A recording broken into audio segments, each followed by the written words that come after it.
thought Babby could use the ship because he had Shiva.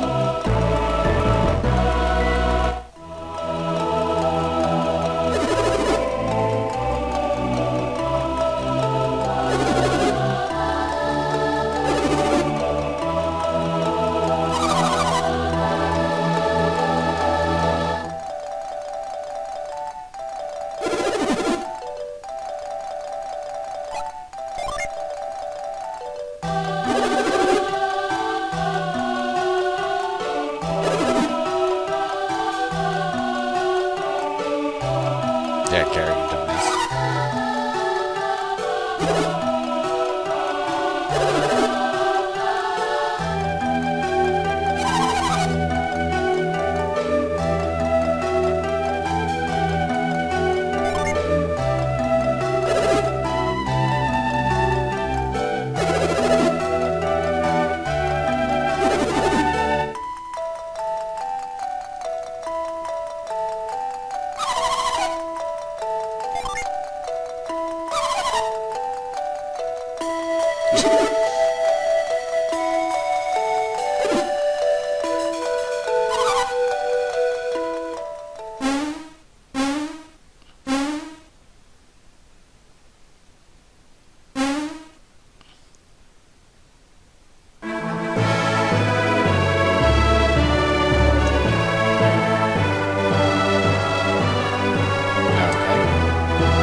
I have a feeling that's the end of the game.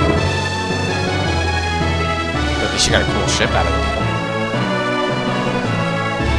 I don't know, I mean it's good, but it ultimately felt like it was just going to lead to a sequel either way. There were only so many lighthouses on the continent. But, I mean, weren't they on a time limit to return the stones? If the stones are already lighting the lighthouse, how do you get them back?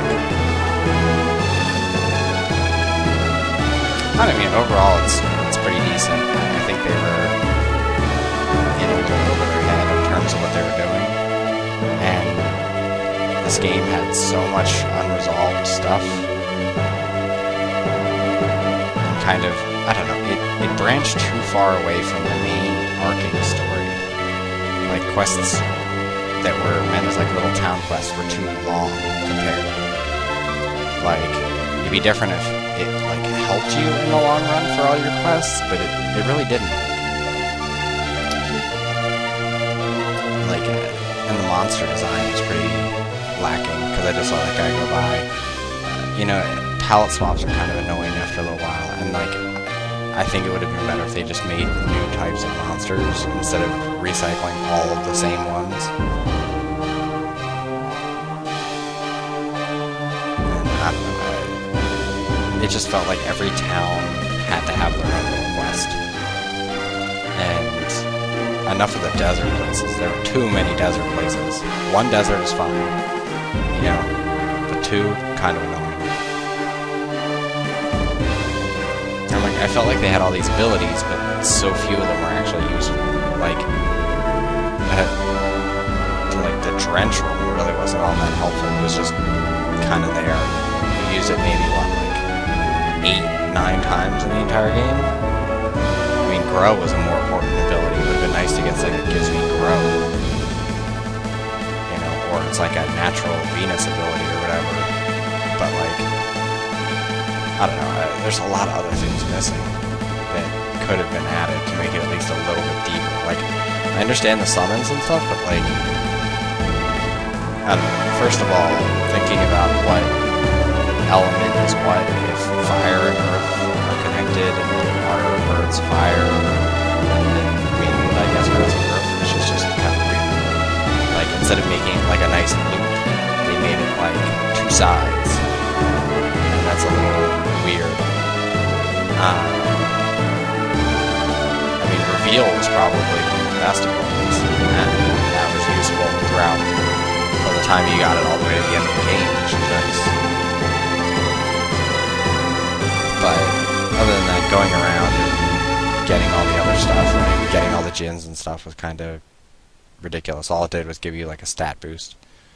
All in all, I'd give this game a pass. It's not amazing and you have to play it, but it's not sucky. Yeah, sure. Ooh,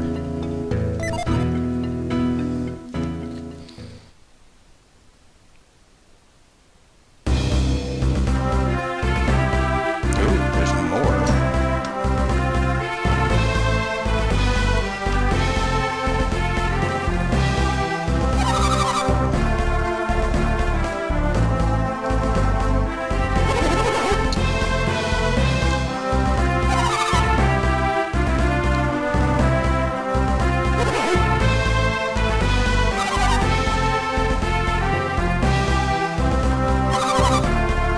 He's dead. Yeah.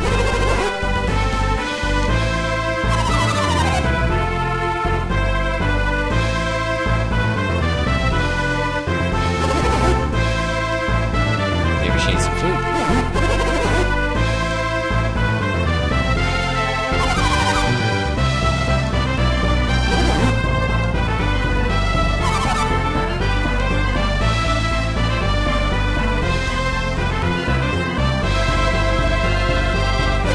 Yep, and there's the other one I was waiting for.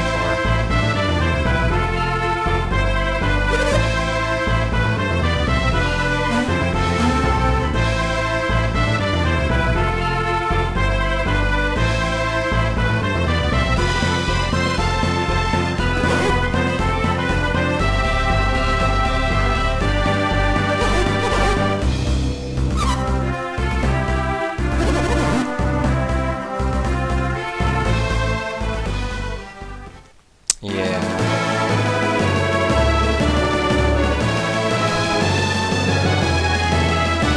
I understand they're trying to make a series of games, but like, there's much more subtle ways to do that. I mean, as painfully predictable as this game was, it's even worse to like know it's going to be a sequel game, which is kind of disappointing. But all in all, not bad. The combat needs some tweaking, but like most RPGs, the combat always needs tweaking. And I don't know, I think that if they had made more of the abilities useful, and like the puzzles were really equivalent to like a Pokemon puzzles. You know, oh, you need strength to get through here. You know, use strength on this to move it.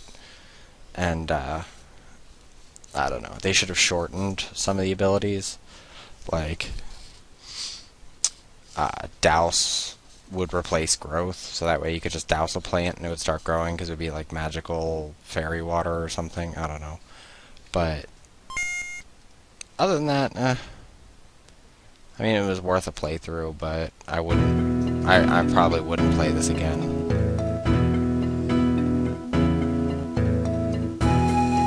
But yeah, either way, look, it's all the way back at the beginning, back at the sad little menu. Music was pretty good. Graphically, they needed some tweaks. The map shaking and like the monsters looked like kind of looked like Killer Instinct or like one of those games. Like it's like cheap 3D mocap, like claymation almost. So like they look kind of silly. Like the main characters and like the characters around, like their pixel art was pretty good. But again, towns, like RPG makers, stop making towns that are obnoxious. Probably like the best layout and town design is probably either the Final Fantasy X or Shin Megami Tensei Doctor. Both of those had really clear-cut maps, clear-cut ways to just boost through town. Like this didn't have any of that.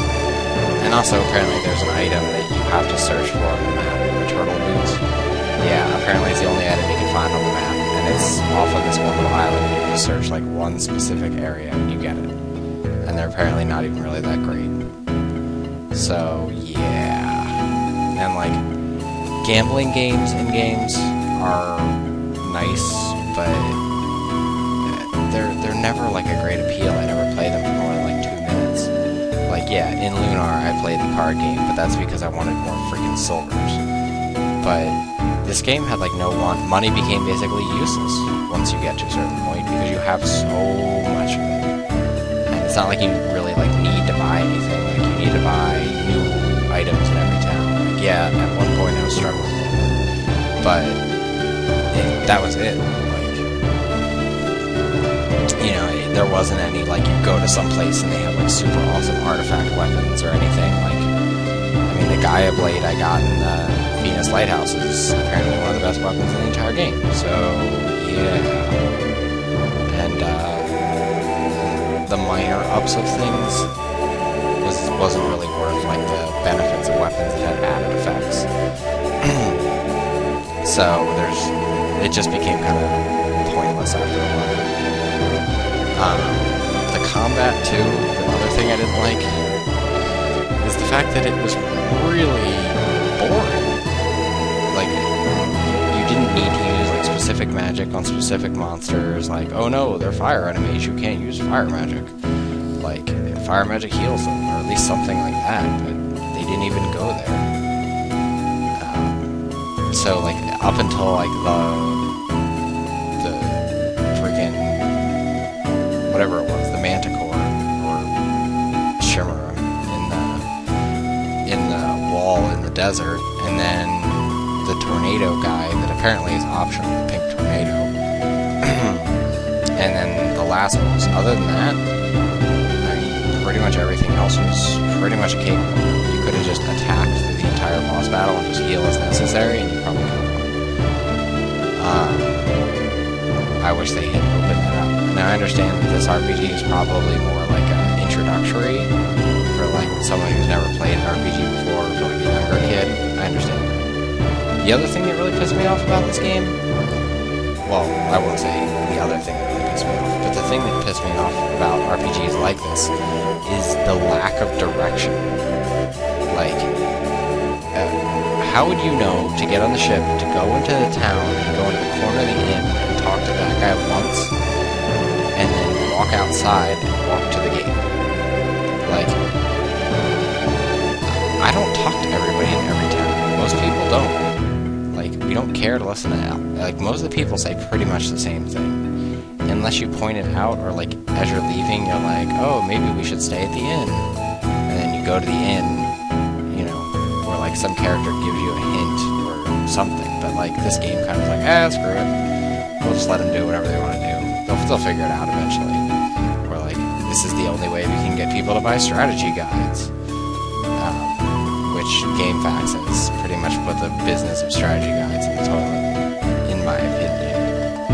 But other than that, I don't know. I wouldn't recommend this game. I'd say, like, it wasn't bad. Like, if I had played it when I was really young, I might have liked it a lot, but it's painfully generic. And really, that's all I can say. Like, worth a playthrough? Beyond that, probably not. I'm actually kind of hoping, because I'm going to go ahead and play the second one, and carry my characters over, and I am going to go back and fill in some other stuff, or just find a code online to unlock all the best stuff for the second one. But I'm going to go ahead and play through that and see how that is. Hopefully they've buffed up the combat a little bit, or made it a lot less trolling. Like, Colosso was kind of cool, it was kind of fun. But the ship battle with, like, the Kraken and all that, and the Kraken was pretty hard, but it was just tedious. And, like, you don't extend the gameplay of a game by being tedious. You give them new areas, new dungeons, optional stuff, side quest stuff, like, maybe flesh out the main story a little more. I don't know. I mean, I feel like if you got rid of, like, the little crap in this game, like that whole people being turned to wood thing out of the way, if you just said, like, oh, here's the tree, no puzzle or anything, you probably could have just put Golden Sun 1 and 2 together in one game and been done with it. And instead of the sailing thing, it's just like, oh, you take the ship and you arrive in the place. Like, they could have cut a lot of unnecessary crap out of this game and just put Golden Sun 2 into it. But then again, that wouldn't be money for Camelot or Nintendo. But other than that, that's all for this Let's Play of Let's Play Golden Sun with me, Mark Dice. See you later.